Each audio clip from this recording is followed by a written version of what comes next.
Good afternoon Shalini, welcome to 6 TV. ముందుగా bulletin updates చూద్దాం. ఈ నెల 26న బీఆర్ఎస్ అధినేత కేసీఆర్ ఆధ్వర్యంలో పార్లమెంటరీ పార్టీ మీటింగ్ ను నిర్వహించనున్నారు.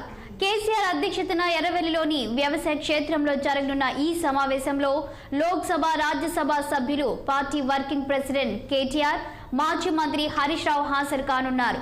ఈ నేపథ్యంలో ఈ నెల 31వ తేదీ నుంచి ప్రారంభం కానున్న పార్లమెంటు బడ్జెట్ సమావేశాల అనుసరించాల్సిన వ్యూహంపై చర్చించే అవకాశం ఉన్నట్లు తెలుస్తోంది.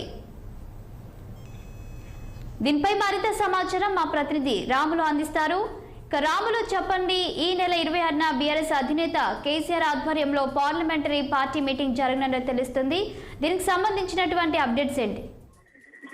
శాలిని, ఈ నెల 31వ తేదీ నుంచి కేంద్ర బడ్జెట్ సమావేశాలు ప్రారంభమవుతున్నాయి. అదేవిధంగా 1వ తేదీన కేంద్ర ఆర్థిక శాఖ మంత్రి Nirmala Sitharaman voter account budget ప్రవేశపెట్టింది. అయితే ప్రతి పార్లమెంటు సమావేశాలకు ముందు కానీ బడ్జెట్ సమావేశాలకు ముందుకు ఆయా రాజకీయ పార్టీలకు సంబంధించిన ఎంపీలు, రాజ్యసభ సభ్యులతో కూడిన సమావేశాలు జరుగుతుంది. అందులో భాగంగానే మధ్యాహ్నం 12:30 గంటలకి మాజీ ముఖ్యమంత్రి బీఆర్ఎస్ పార్టీ అధినేత కేసీఆర్ ఆధ్వర్యంలో ఎర్రవెల్లి వ్యవసాయ క్షేత్రంలో పార్లమెంటరీ మీటింగ్ జరుగుతుంది. ఈ సమావేశం లోక్సభ సభ్యులతో పాటు రాజ్యసభ సభ్యులు, పార్టీ వర్కింగ్ ప్రెసిడెంట్ కేటీఆర్ తో పాటు మాజీ మంత్రి హరీష్ రావు కూడా ఈ సమావేశానికి హాజరవుతారు. అయితే ముఖ్యంగా ఈ పార్లమెంట్ ఎన్నికల్లోపు చివరి బడ్జెట్ సమావేశం నేపథ్యంలో గతంలో అనేక సార్లు అనేక విషయాలపై అడిగిన కానీ తర్వాత ఇప్పుడు రాబట్టాల్సిన అంశాల విషయంలో కొంచెం బీఆర్ఎస్ పార్టీ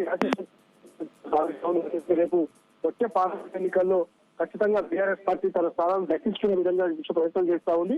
ప్రస్తుతం కాంగ్రెస్ పార్టీ ముగ్గురు ఎంపీలు ఉన్నప్పటికీ రాష్ట్రం నుంచి ఆ ముగ్గురు ఎంపీలు కూడా ఎమ్మెల్యేలుగా ఎన్నికయ్యి ముఖ్యమంత్రి రేవంత్ రెడ్డి అయ్యాడు. కాబట్టి ఎంపీలు ఇప్పుడు కాంగ్రెస్ పార్టీ కూడా లేదు, కేవలం బీజేపీ, బీఆర్ఎస్ నుంచే ఉన్నారు. కాబట్టి ఖచ్చితంగా రంగారెడ్డి ఎత్తిపోతల ప్రాజెక్టుకు జాతీయ విషయంలో గతంలోనే లేఖ రాయడం, పార్లమెంట్ లో అడగడం, ఇతర అంశాలు కూడా రేపు అవకాశాన్ని బట్టి ప్రభుత్వాన్ని నిర్వహించే అంశంపై కూడా అంశాలు మాజీ ముఖ్యమంత్రి తర్వాత పార్టీ కేసీఆర్ కూడా చాలా అంశాలు చర్చించి పార్లమెంట్ లో ఏ విధంగా వ్యవహరించాలనే కూడా దిశానిర్దేశం చేయనున్నారు. షాలిని. Thank you Ram.